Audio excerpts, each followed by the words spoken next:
My name is Adrian Mueller. I am a member of the SAGE board, and I'm very excited to be moderating a virtual conversation with director Ludi Boeken from the movie The Last Picture Show in Bucharest, which is premiering at this year's festival. Thank you all for joining us. Thank you, Adrian, and thank you to the Miami Jewish Film Festival for having our film and having me with you today. It's an honor and to be there, even though it's virtual and online, but we're there. Well, thank you all. Thank you for joining us, and thank you for making this extraordinary movie that tells a story that most people haven't heard. I'm My family's from Romania, so I have some familiarity with these events, but most of the Jewish world doesn't know some of the particulars which are so evocatively described in your film. Can you tell us a little something about what inspired you to make this movie, to look into this, the situation that happened in Romania and the story of Eliyahu? Sure. It, I've been, I've made a number of films about Holocaust history or around it, both documentaries and feature films. Uh, the film I did before this one was a German film about German farmers who saved a Jewish family, which is quite an exceptional story. It's called Saviors in the Night. And one day, while I was not really thinking of making another Holocaust themed movie, my wife actually gave me a little article in the French newspaper, Le Monde, which actually recalled an article from 50 years ago, which is a little chronicle that says Le Monde 50 years ago, in which the then correspondent of the French newspaper in Haifa relates the story of a court martial in Israel um, of an Israeli soldier of Romanian origin who was being tried for desertion for 846 days. Um, and during the trial, it became clear that the reason he deserted from the Israeli army was that he traveled across the world to find the killer of his father back in Romania. This was such an amazing story to me. So it started for me with Eliyahu himself, this young man who in the 1950s, early 50s, without a penny, just took off and traveled to Vietnam in the end, to the other side of the world, to find the killer of his father, who was at the time during the Holocaust years was an officer in the Romanian Iron Guard, which was the fascist militia, which was uh, partly in power in Romania at the time.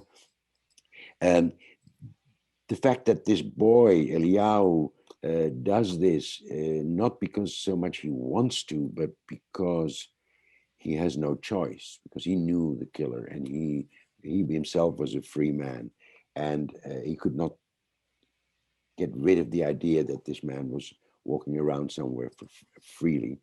Um, so in a way, this is like a Greek tragedy in which this young man follows the path of his fate.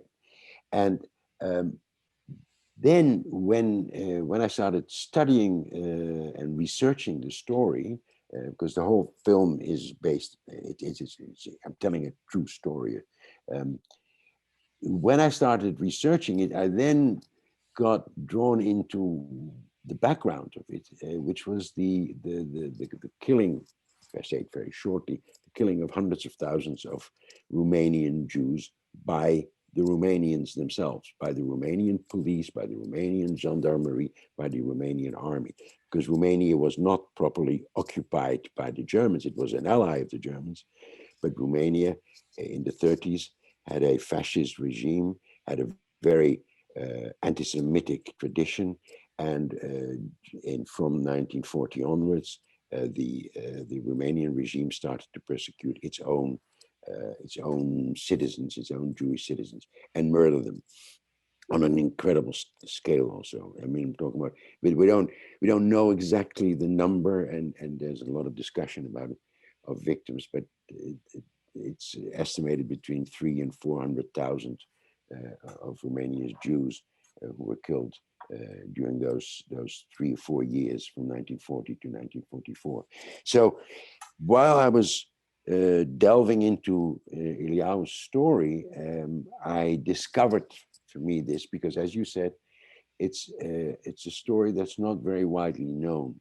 Even the Israeli Romanian friends that I have never talked about it. It's as if the whole this whole story is sort of pushed away, and because it's not as important, it's not as vast as the story of, for instance, Polish Jewry and other, and of course the enemy was not in the same way. It was not the Nazis, it was not Hitler, but it was an obscure dictator called Antonescu and his cohorts. So studying and researching Iliau and his life, which was not easy because there are no files on everything. It took me 2 years to get actually the transcript of his court martial in Israel, his Israeli court martial, which tells a lot of the story. But during that, I actually discovered what had happened, what was going on in Romania at the time, which is a terrible story, and which is at the same time a universal story in the sense that because it's happened in other places, not necessarily with Jews, but also with Jews, in which people turn on their own, on the citizens, the people they went to school with, the people they're buying their bread from, and the people who manufacture their clothes, and who are their doctors and their lawyers and their dentists. So it's and so going into this, it made it even more important for me to tell that story because it was not told before, not in a feature film, and not through a person, in this case Iliau, who could personify this, who you could identify with once he's put on the screen in a responsible way. So in a big way, that's how I got to the story, and the reason I personally wanted to tell that is because I myself am from I was born in Amsterdam, also from a Jewish community which was decimated even more in percentage wise than the community in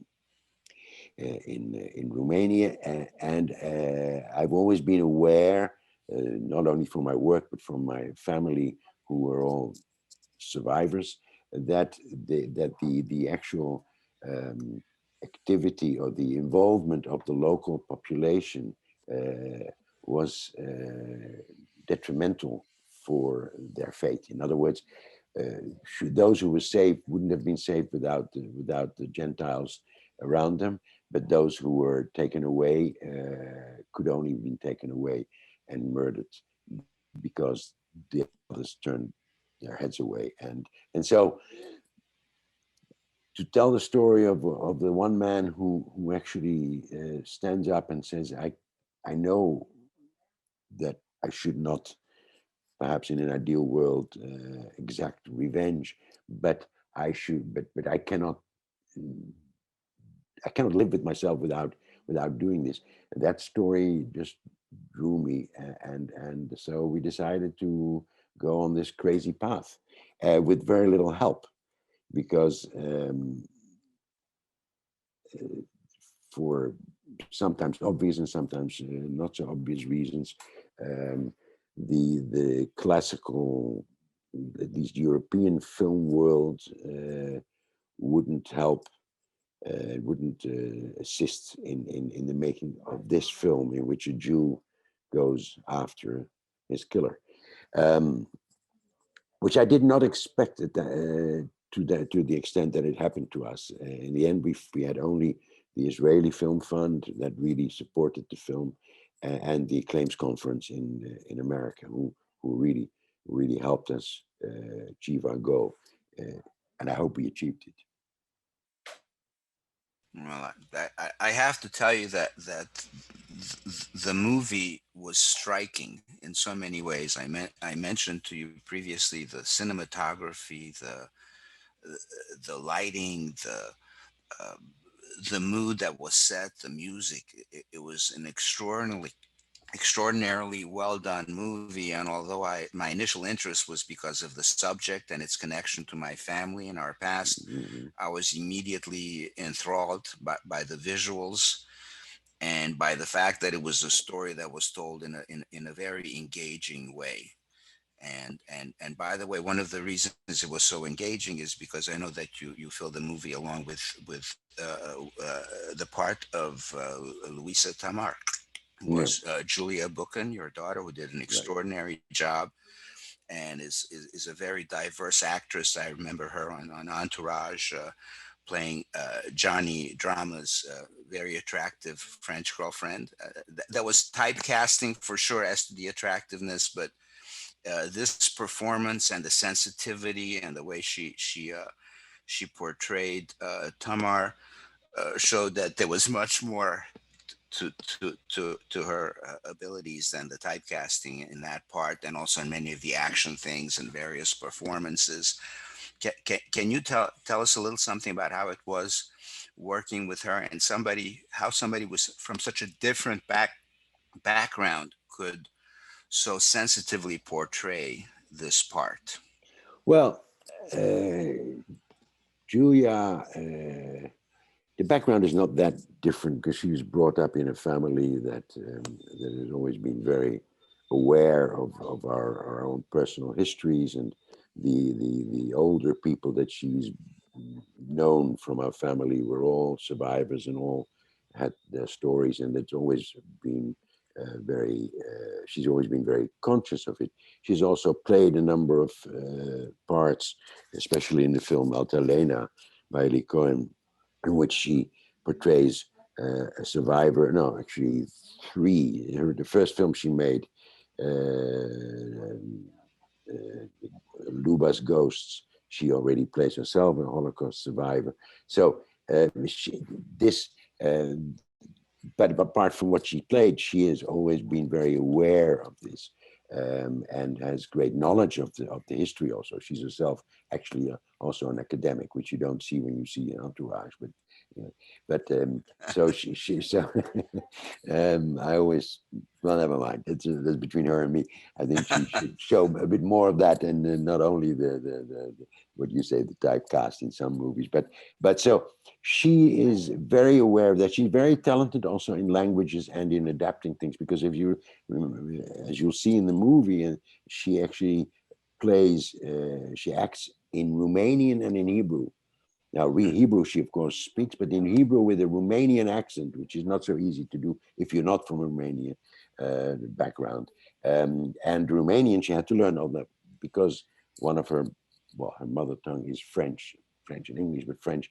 So it's not that difficult for a French person to to speak Romanian, to learn it. But it's still it was quite just technically it was quite a feat. But the main thing is that she to me, it was always obvious from the beginning that she was the person I wanted to portray Louisa Tamar. And the reason was that Louisa represents the other person, the other side of the story of the Romanian survivors. Louisa is a survivor from the camps in the east, from from the killing fields. She walked back as a child from when the war was over. She came back to Bucharest and had no one left. And immediately when she could, she got on a boat to Palestine at the time, and she made the choice, like many did, of not so much forgetting, but of looking forward, looking ahead, trying to build a new life, because whatever lay behind her was too terrible. And that's part of the story of this film as well. The way survivors arrived in the 50s, in the late 40s and the 50s in Israel, like they did in Europe and I'm sure also in America, and in which in those years there was no recognition of what they'd been through. The only persons, the only people they could talk to and relate to about this was amongst themselves, and there were very, very few. So, and even in Israel, the whole idea of Holocaust survivors and the respect for their stories didn't exist, and not until the Eichmann trial later on in the 60s was there an awareness that these people had, were carrying a burden that was almost impossible to carry. So there was this silence, and she represents that. But at the same time, she represents the character who will try and go forward and forget about the past, not because you want to forget about your parents, but because you cannot live with it. You cannot live the future if you're only turned to the tragedy. Um, which is of course part of the whole Israeli ideology, and it especially was at the time.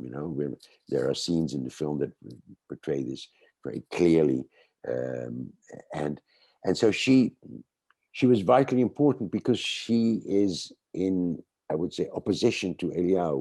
Eliyahu, from the moment he gets out, he has this idea of the revenge and in his head because he knew the man who killed his father, and he saw the man killing his father.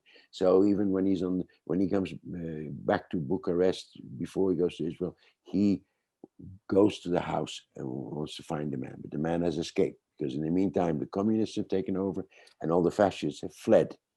And so this fascist has fled somewhere, nobody knows.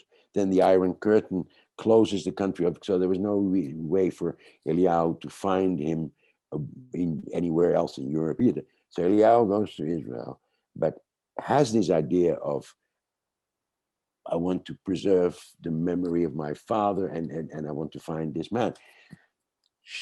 And so he meets up with her. He's already met her in Bucharest, but he meets up with Louisa, who tries to make him into an Israeli, into a new Jew, who says you have to look ahead and not behind you. But deep inside, she knows that that is not possible. Deep inside, she comes to realize that what he has given himself as a task uh, is vital also for her. So she, in the end, sends him almost on his way. She tells him where to go. She tells him to go to Marseille. And why to Marseille? Because, and this is not so easy. You couldn't just take a flight out. The guy was in the army. He escapes.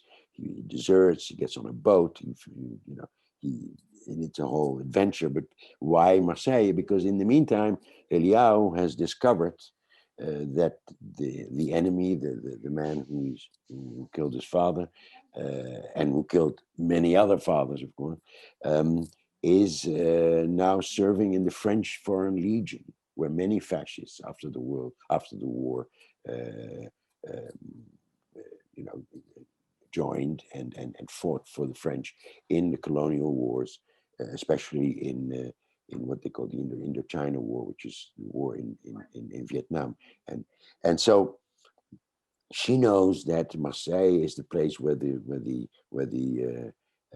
guys enlist in the Foreign Legion, and she knows how they enlist in the Foreign Legion simply by walking across the border illegally and getting arrested, and then having the choice of either going to jail or being shipped off as a soldier in the Foreign Legion. So he, although she is morally and even ideologically and even emotionally against him leaving, because she also falls in love with him, but also because she wants him to be part of this forward-looking new life, which she has to build, which she wants to build with him in Israel.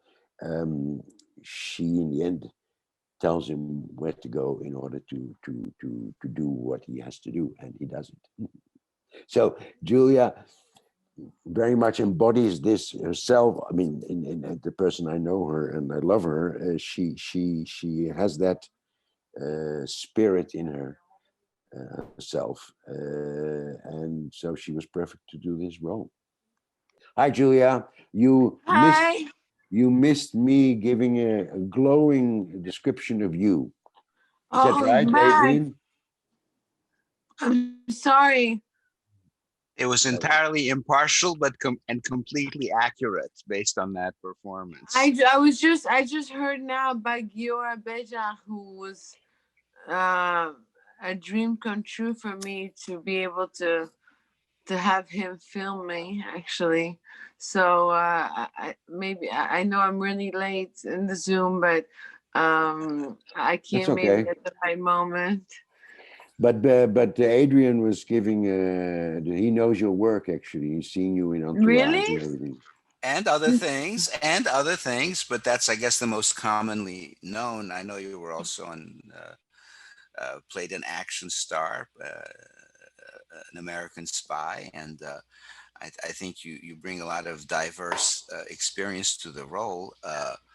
I wanted to ask you, how did you identify, or how were you able to be like Louisa, like Tamar?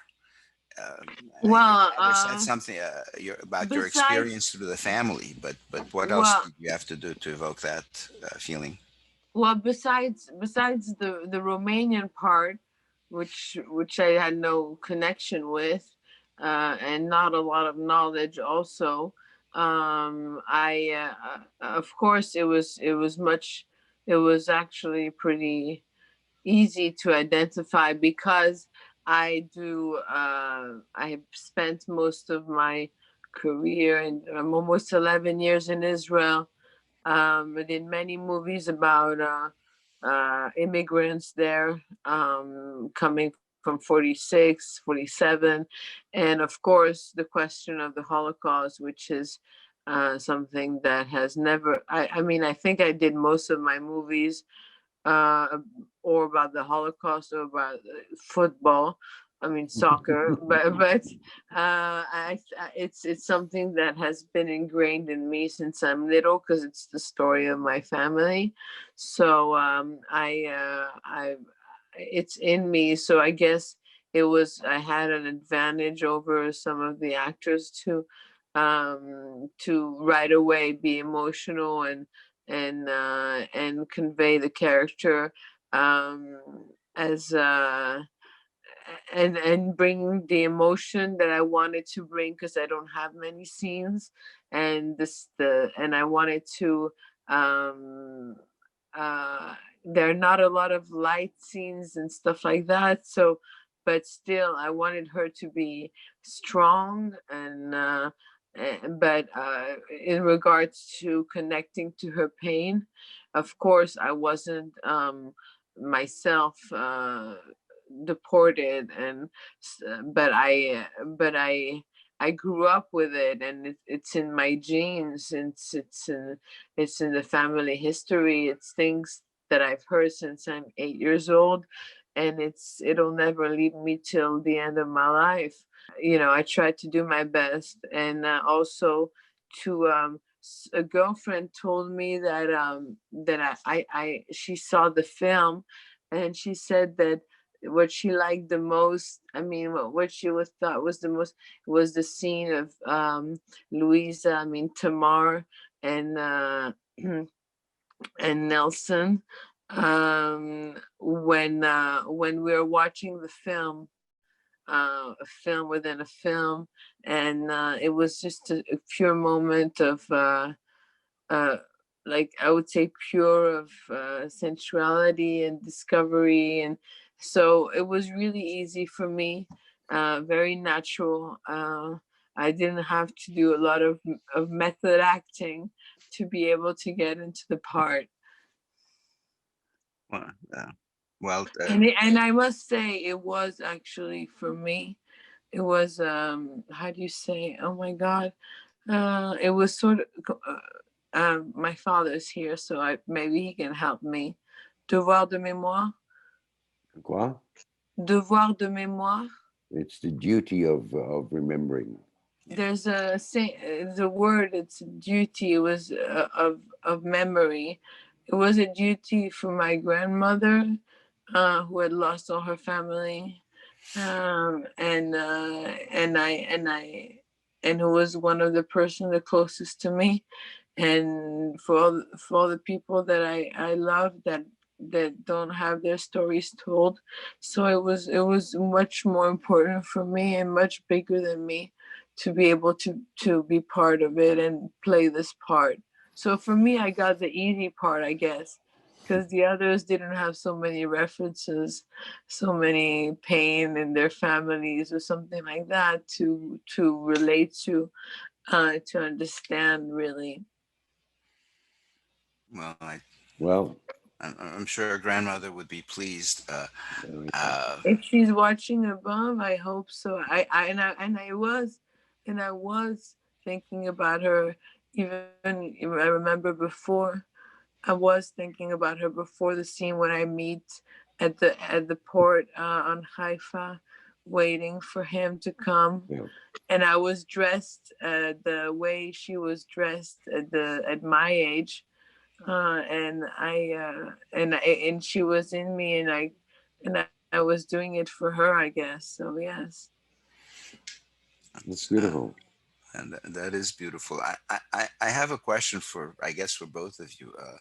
Ludi mentioned earlier that there was some difficulty with getting support for the movie because of the revenge theme, and it just struck me that when so much of the action movie genre centers around the revenge, somebody, the family is killed, their wife is killed, partner is killed, and then there's a revenge theme, and this is very common and very accepted. But when it comes to a Jew actually avenging himself against the perpetrator of the murder, for murder of his own family, it becomes an issue of greater moral dilemma.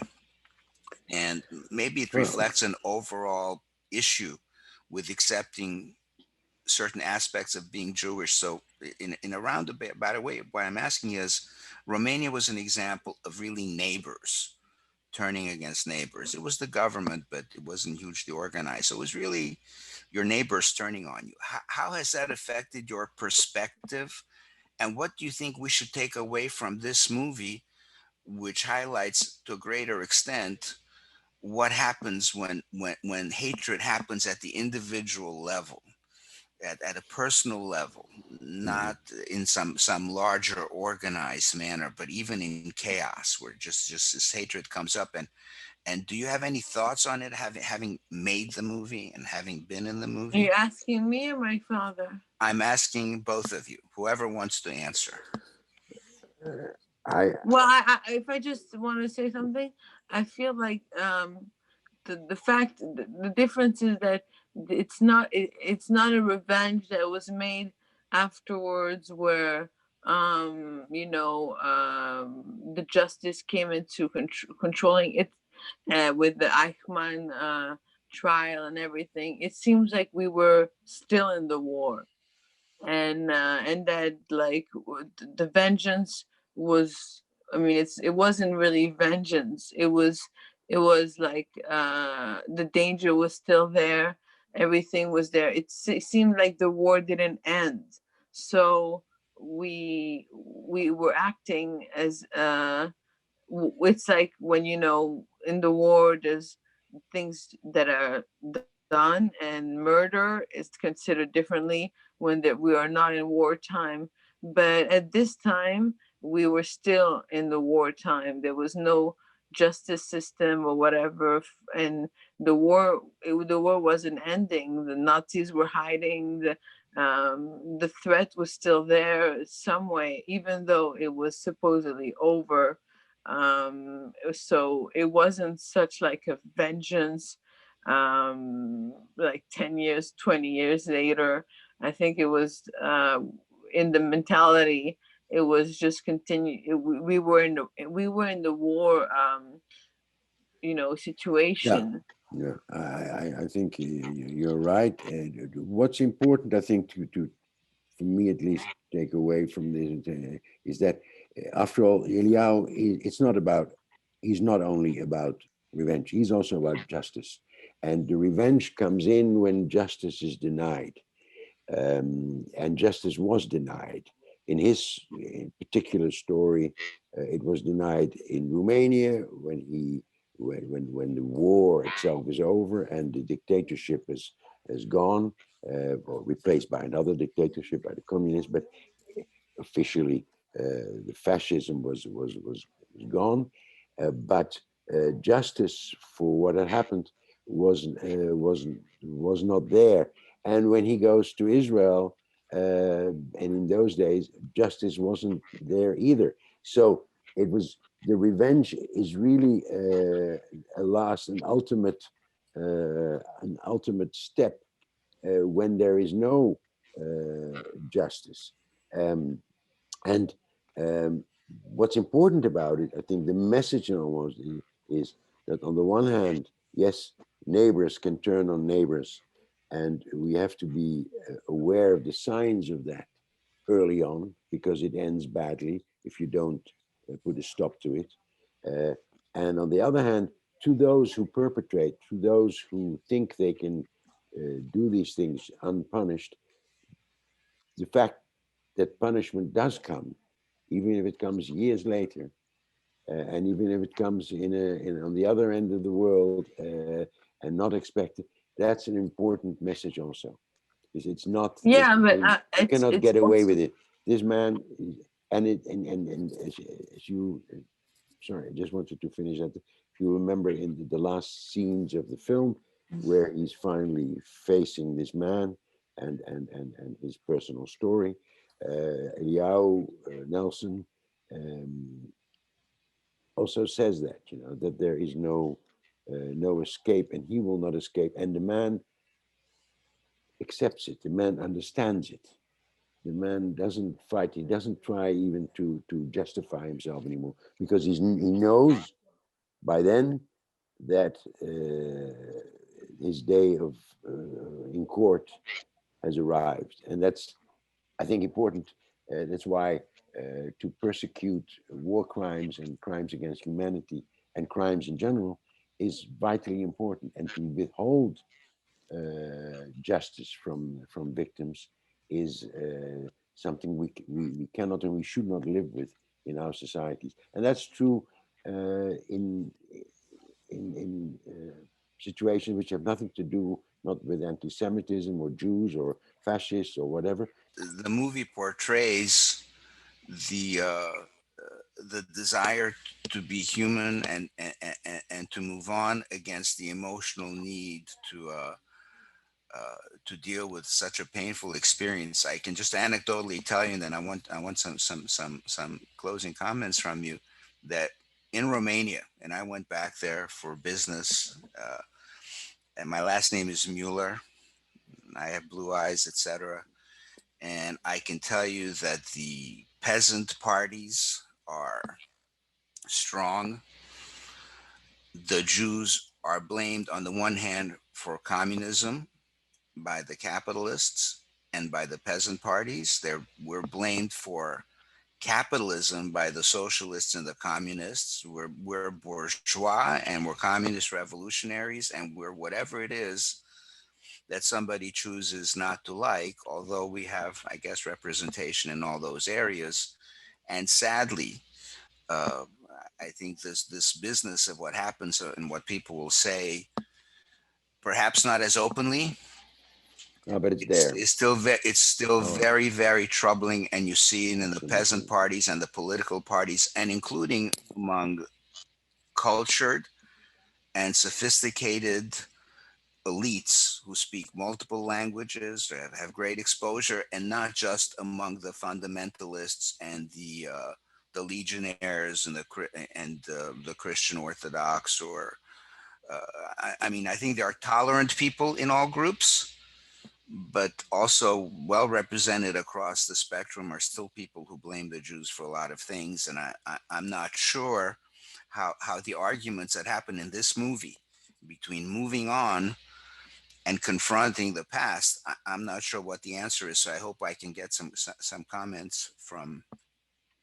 you as we wrap up to maybe give us a little insight going forward.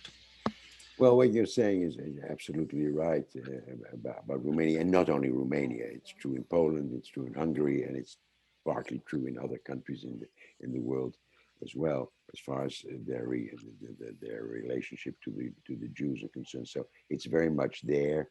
Remind you of the fact that Romania was only allowed into the European Union after Elie Wiesel demanded that they would shed light on the persecution of the Jews in Romania, which they did in the end with the UN Commission and a big report which was published, because as far as the Romanians were concerned, they would just like to forget about that and continue the same kind of anti-Semitism, which is not all of them, of course, but which is still pretty strong.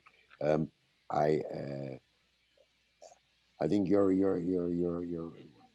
thing that we wanted to do is to make sure that we're aware of that and that we stay aware of that and that we don't let our guard down because, and also, and it's a bit of a strange thing, but it's also a warning.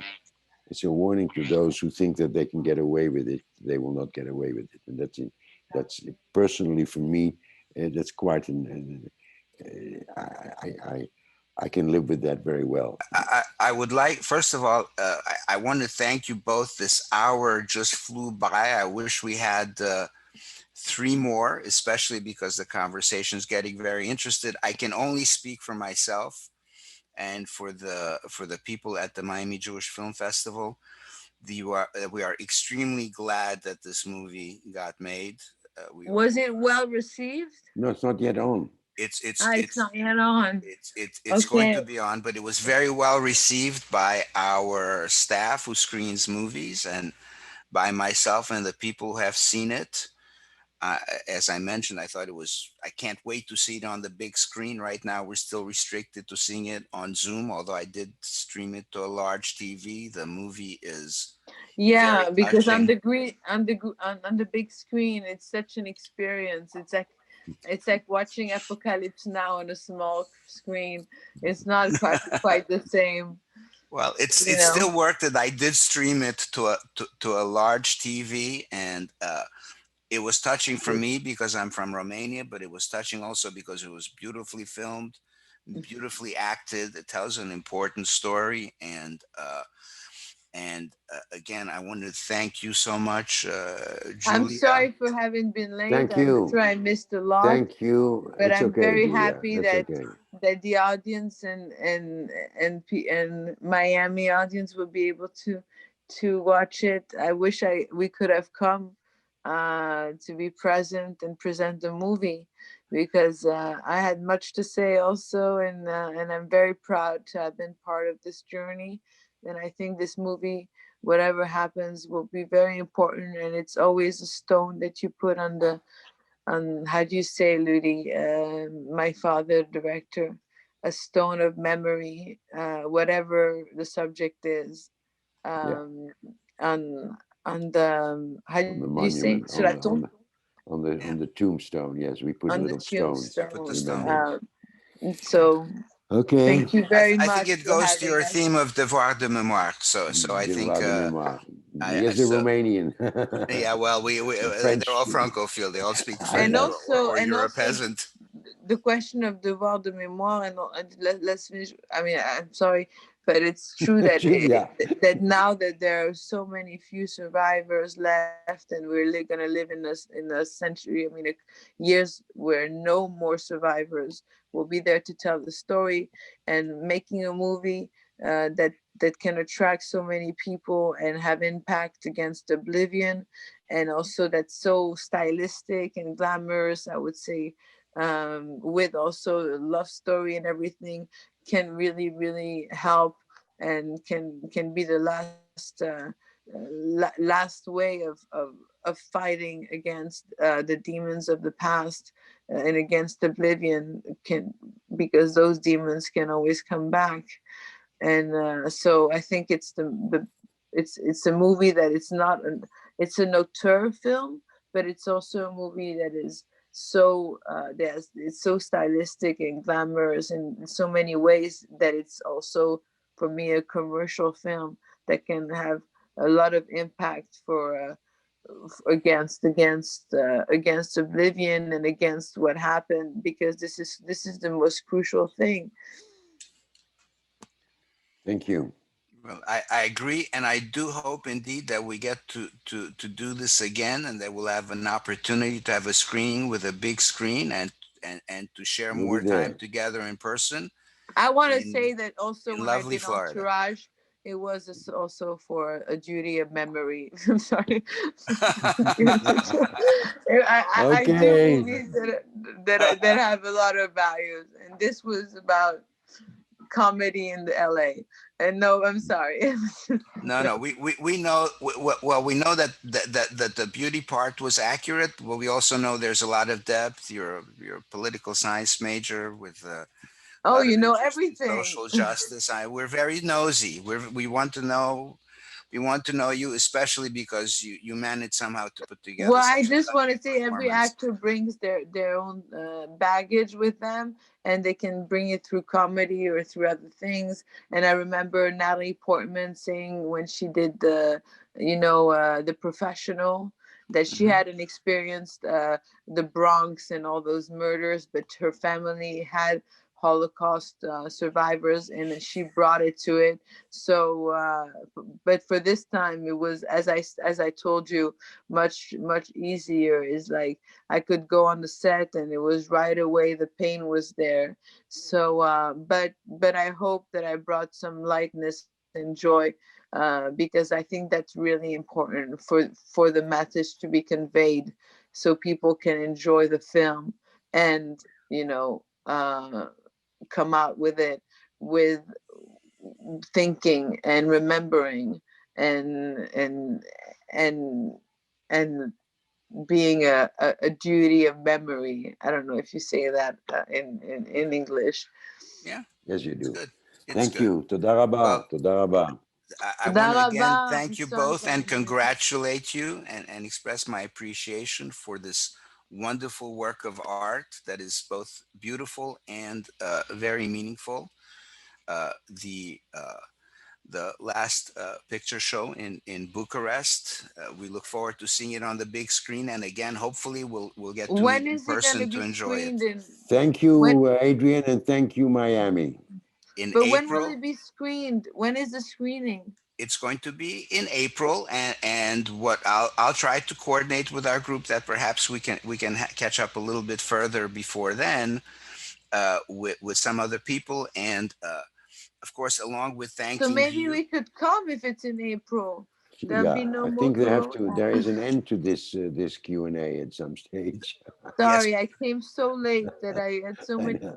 I'm Well, I'm sorry. available for a rain check because I'm really enjoying this very much. So we can always We're continue. available too. These are We're available. near and dear topics. I And also, I love Miami, and I wish I could come it's and present beautiful the in film April. there. It's beautiful, beautiful in April. So Yeah. I hope things work out and you can visit us. But I'm also going to a little bit of